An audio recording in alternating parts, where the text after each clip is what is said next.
This is a history channel. I usually focus on historical events, not modern politics, and that's a choice. But today, I'm going to make an exception to that choice because the more content I make on the Second World War, the more I get people in the comments saying things like, Nazis were National Socialist. Let's not forget their far left political element.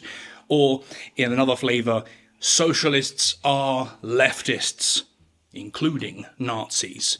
And I think this is wrong. Not just politically wrong, but historically wrong. Now, of course, it doesn't help that terms like left and right are abstractions of quite complex political beliefs, but it is the best we have, and even so, Nazi Germany fits quite comfortably on the right side of this divide. So today I'm going to try and prove that to anyone who's on the fence. I will leave aside my personal feeling that it's a sad reflection of our times that this has become a matter of debate, but there you are. That said, let's begin. So the most common arguments I've seen are ones that go like this one. Commies always say Nazis was the right wing when the term is short for National Socialism. And this is actually true. National Socialism is where we get the term Nazi. And fun fact, when Hitler was doing his tour of Germany to rustle up popular support, he would actually subtly change the title depending on his audience. If, say, he was addressing a trade union in Berlin, he would capitalise the S in socialism, emphasising his solidarity with workers. But then the next day in Munich, when addressing conservatives, he'd make the S lowercase and capitalise the N in nationalism. He knew how to be a man for all sides. But in any case, the point does stand. It's literally in the name, National Socialist. Therefore, the Nazis were left-wing. Now, I don't want to spend too long on this argument because I think we can all see the problem with it. Things aren't always what they call themselves, which is why North Korea, despite being the most repressive nation on Earth, still officially calls itself the Democratic People's Republic of Korea. It's false advertisement and, taken too literally, it'll get ya. Dry clothing works by getting your clothes wet, just with chemicals instead of water. French fries come from Belgium, not France. You get the idea. But by that same virtue, some things are exactly what they're called. The United States of America is a series of states united in America. So just saying the Nazis weren't socialist doesn't actually make that true. I'm going to have to prove it to you, and in order to do that, we need to look at politics in the early 20th century. So, before the outbreak of the First World War, there was one ideological game in town: imperialist capitalism. Free markets, traditional values, expansion of territory, colonial ambitions, private property, all that stuff. Now, I'm not saying capitalism is always imperialist, but at this specific time, it usually was. But then, in 1917, just before the end of the First World War, a brand new ideology emerged from the shadows and took over an entire country. Russia went from the old world of imperial capitalism to a shiny new future under this novel political movement: communism.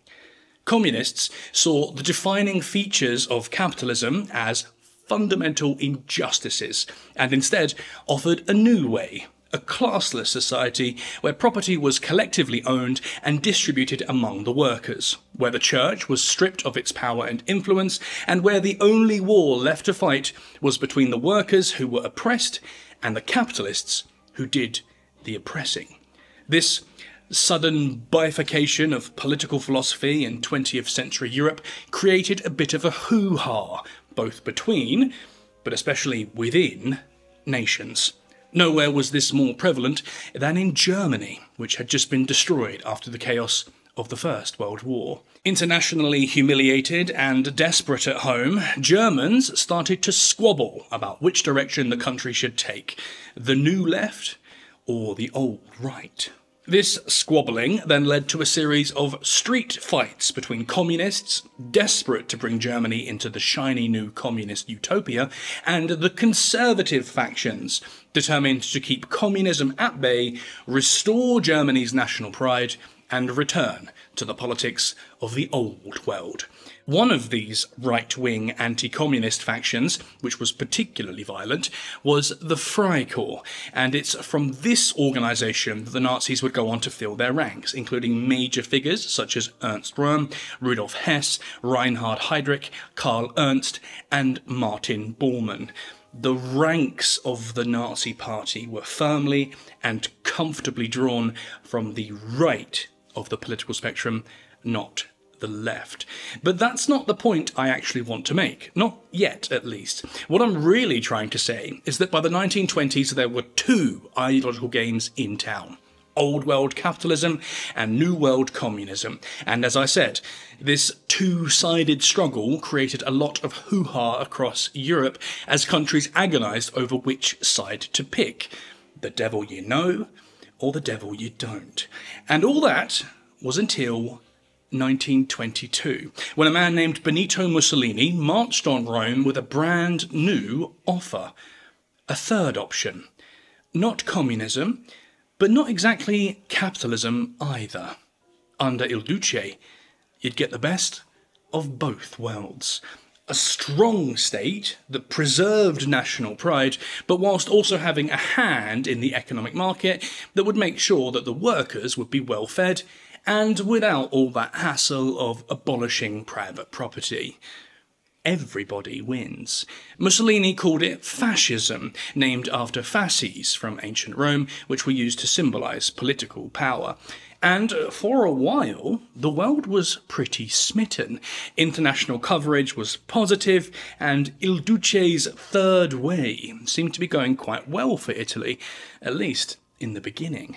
Hitler saw all this going down and started to model himself on Mussolini's speeches and rhetoric, adopting this third way. In fact, when the two men actually met for the first time, Mussolini would even joke that Hitler made for a pretty uninspiring tribute act. In the end, of course, it would be Hitler making fun of Il Duce, but history loves irony. In any case, with fascism, a new political movement was born in Europe, and over the decades it would pop up in Spain, Germany, Croatia, Hungary, and Romania. Some say it hasn't completely left us yet. Unfortunately though, as we've mentioned, things don't always perform as advertised, and before long, this third way between the new and the old, the left and the right, just became a more extreme version of the old and the right. And this happened both in Italy, but most importantly, since we're judging the Nazis, it happened in Germany too. Instead of boldly planting a confident step into a brave new world, Hitler's first move was to go old school and allied himself with the church. On July 20th, 1933, Hitler signed the Reichskonkordat with the Roman Catholic Church. The deal was that if the church backed Hitler in the Reich, then they'd have special privileges in German society, most crucially in education. National Socialism was suddenly starting to look a bit more Christian nationalist. Meanwhile, on the left side of Europe, communist Russia was openly hostile to the church. Religious education was banned, churches were destroyed, and monks were imprisoned. The institution of religion was completely uprooted from society. The right allied with the church, the left destroyed it. But that's not the full picture, of course, so let's get to the nitty-gritty that we all think things are defined by: economic policy.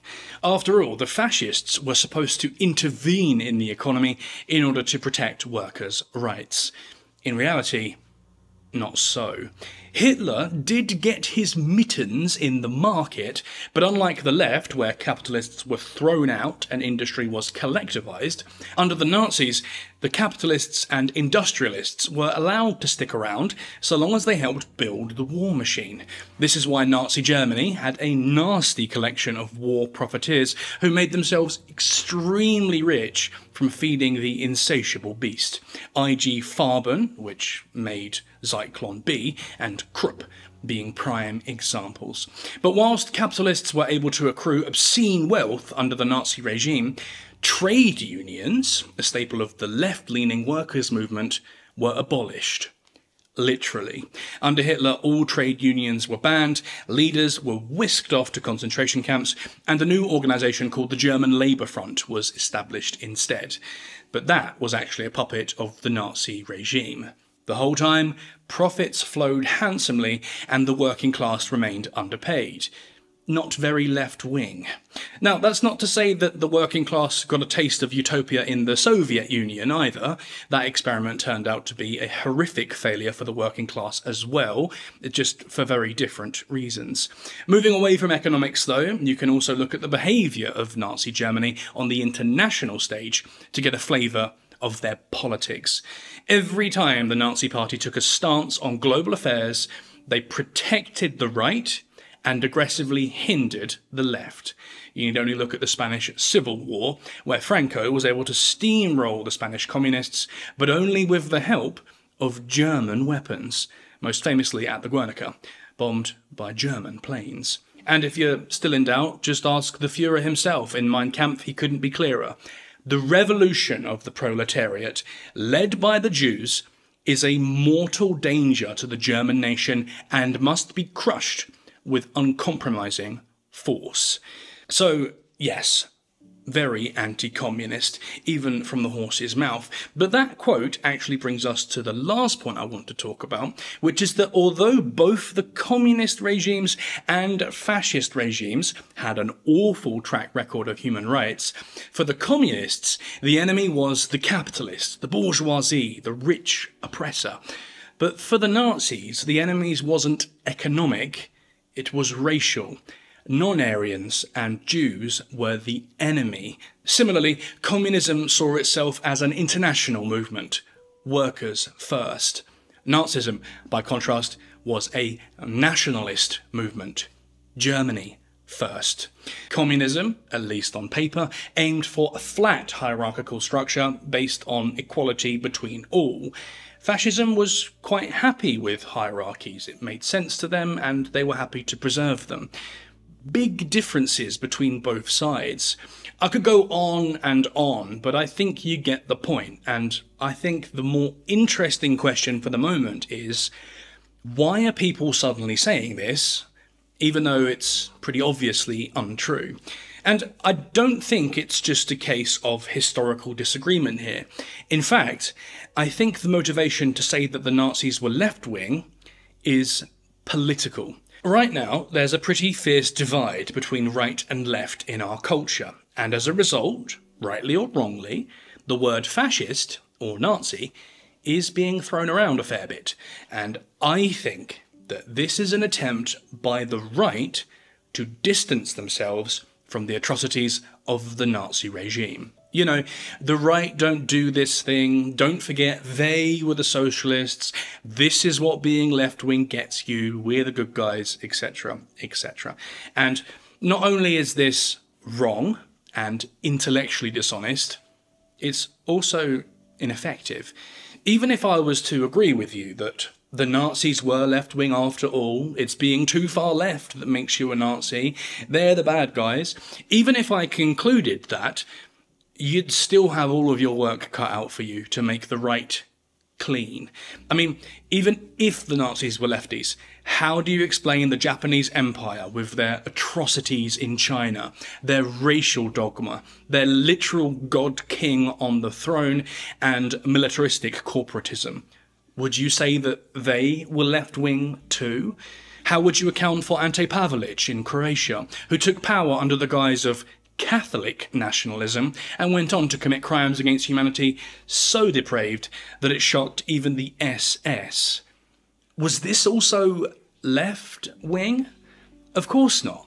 The Croatian Ustasha, Imperial Japan, and Nazi Germany were right-wing, and no matter how much you might hate that fact, it's still true. And that doesn't mean you should be left-wing, by the way. I'm not trying to make the case for the left or against the right. Extremes on any side can be dangerous. What I'm really trying to say is that you're not helping the right or owning the libs when you lie about history. Instead, you're hurting all of us by obscuring our knowledge of the past and making us more likely to repeat our worst mistakes. Mistakes which could, at the end of the day, affect you. Without honesty and a genuine respect for the truth, we'll never learn to share this planet with each other without more tragedy and bloodshed. In the meantime, guys, take care of each other and have a great summer. Bye-bye.